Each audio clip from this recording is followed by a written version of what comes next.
இந்த அகிலத்தை ஆக்குவதும் ஆளுவதும் உழைப்பவர்கள்தான். அகிலத்தை ஆளும் உழைப்பின் உறுதியை என்றும் வணங்கும் 550D கம்பிகள்.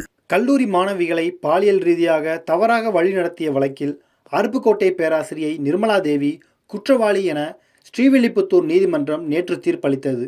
இன்று அவருக்கு 10 ஆண்டுகள் சிறை தண்டனை விதித்து உத்தரவிட்டுள்ளது. விருதுநகர் மாவட்டம் அருப்புக்கோட்டை அருகே ஆத்திப்பட்டி காவிய நகரைச் சேர்ந்தவர் சரவண பாண்டியன். இவருடைய மனைவி நிர்மலா தேவி அருப்புக்கோட்டையில் உள்ள தனியார் கல்லூரியில் கணித உதவி பேராசிரியையாக பணியாற்றினார். இவர் தன்னிடம் படிக்கும் சில மாணவிகளிடம் செல்போனில் பேசி நான் சொல்லும் சில வழிமுறைகளை கேட்டால் உங்களின் எதிர்காலம் பிரகாசமாக இருக்கும் என்று கூறியதுடன் மாணவிகளை பாலியல் ரீதியாக தவறாக வழிநடத்த முயற்சி செய்தார் என்று கடந்த 2018ஆம் ஆண்டு புகார் எழுந்தது. இது தொடர்பான ஆடியோ சமூக ஊடகங்களில் வெளியானது. அதையடுத்து பேராசிரியை நிர்மலா தேவி மீது நடவடிக்கை எடுக்க கோரி கல்லூரி நிர்வாகத்திடம் மாணவிகள் புகார் அளித்தனர். அதன் பேரில் அவர் சஸ்பெண்ட் செய்யப்பட்டார். தொடர்ந்து நிர்மலா தேவி மீது சட்டப்பூர்வ நடவடிக்கை எடுக்க கோரி அருப்புக்கோட்டை போலீஸ் நிலையத்தில் கல்லூரி செயலாளர் ராமசாமி புகார் அளித்தார். மேலும் நிர்மலா தேவி மீது மாணவிகள் 5 பேரும் புகார் தெரிவித்தனர். இதையடுத்து போலீசார் வழக்கு பதிவு செய்து நிர்மலா தேவியை கைது செய்தனர். மாணவிகளிடம் பாலியல் பேரம் வழக்கில் மதுரை காமராஜர் பல்கலைக்கழக பேராசிரியர் முருகன், ஆராய்ச்சி மாணவராக இருந்த கருப்பசாமி ஆகியோரும் கைது செய்யப்பட்டனர். ஸ்ரீவில்லிபுத்தூரில் உள்ள மாவட்ட மகிழா கோர்ட்டில் வழக்கு விசாரணை நடைபெற்று வந்தது. ஜாமீனில் வெளியே வந்த நிர்மலா தேவி உட்பட 3 பேரும் விசாரணைக்கு நீதிமன்றத்தில் ஆஜராகி வந்தனர். சம்பந்தப்பட்ட மாணவிகளிடம் ரகசிய வாக்குமூலங்கள் பெறப்பட்டன. அனைத்து விசாரணையும் முடிந்த நிலையில் இந்த வழக்கில் கடந்த 26ஆம் தேதி தீர்ப்பு அளிக்கப்படும் என நீதிபதி பகவதி அம்மாள் அறிவித்து இருந்தார். அதன்படி அன்றைய தினம் முருகன், கருப்பசாமி ஆஜரானார்கள்.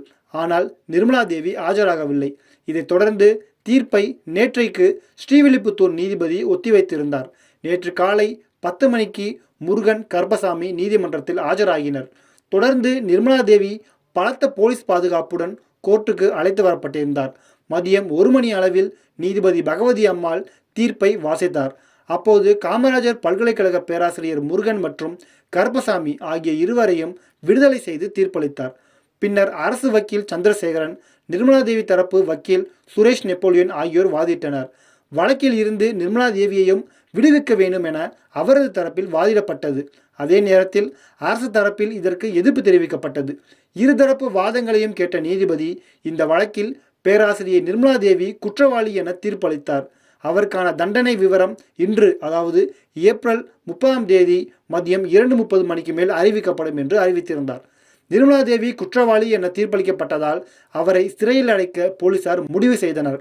தொடர்ந்து கோர்ட் நடைமுறைகளுக்கு பின்னர் நேற்று மாலையில் அவரை மதுரை மத்திய சிறையில் அடைத்தனர். இன்று அவர் மீண்டும் சிறையில் இருந்து ஸ்ரீவில்லிபுத்தூருக்கு அழைத்து சென்று ஆஜர்படுத்தப்பட்டார். நிர்மலா தேவி வழக்கில் தீர்ப்புக்கு பின்னர் இவ்வழக்கில் அரசு தரப்பு வக்கீலான சந்திரசேகரன் கூறும்போது, பேராசிரியை நிர்மலா தேவி வழக்கில் முதல் குற்றவாளியான அவருக்கு இந்திய தண்டனை சட்டத்தின்படி 5 பிரிவுகளின்படி குற்றவாளி என தீர்ப்பு வழங்கப்பட்டுள்ளது. இந்த தீர்ப்பு வரவேற்கத்தக்கது. குற்றச்சாட்டுகள் ஆதாரங்களுடன் அரசு தரப்பில் நிரூபிக்கப்பட்டுள்ளன. மேலும் இந்த வழக்கில் இருந்து மதுரை காமராஜர் பல்கலைக்கழகத்தைச் சேர்ந்த முருகன், கருப்பசாமி ஆகியோர் விடுதலை செய்யப்பட்டதை எதிர்த்து அரசு சார்பில் மேல்முறையீடு செய்ய அனைத்து நடவடிக்கையும் எடுக்கப்படும் என தெரிவித்திருந்தார்.